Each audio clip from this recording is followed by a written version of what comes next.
ভারতের তামিলনাড়ুর মুখ্যমন্ত্রী ও টিভিকে প্রধান সি জোসেফ বিজয়ের সঙ্গে বিবাহ বিচ্ছেদের মামলা প্রত্যাহার করেছেন তার স্ত্রী সঙ্গীতা স্বর্ণালিঙ্গম।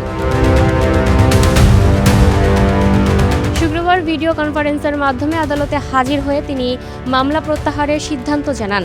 এর ফলে দীর্ঘদিন ধরে আলোচিত এই পারিবারিক বিরোধের আইনি প্রক্রিয়ার আনুষ্ঠানিক সমাপ্তি ঘটেছে। চলতি বছরের ফেব্রুয়ারিতে সঙ্গীতা চেঙ্গালপাত্রুর পরিবার আদালতে বিবাহ বিচ্ছেদের আবেদন করেছিলেন। আবেদনে তিনি দাম্পত্য জীবনের মতপার্থক্যের কথা উল্লেখ করে বিচ্ছেদ, ভরণপোষণ এবং বৈবাহিক বাড়িতে বসবাসের অনুমতি চেয়েছিলেন। তবে গত জুন মাসেই তিনি মামলা প্রত্যাহারের ইচ্ছা প্রকাশ করেন। পরবর্তীতে আদালতের সর্বশেষ শুনানিতে আনুষ্ঠানিকভাবে আবেদন প্রত্যাহার করার মামলাটি নিষ্পত্তি হয়।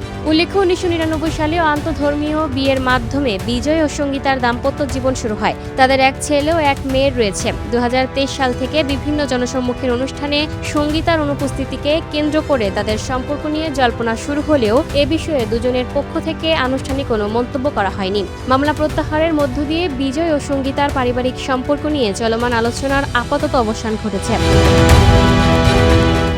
Lucky Akter, up to date news, Dhaka.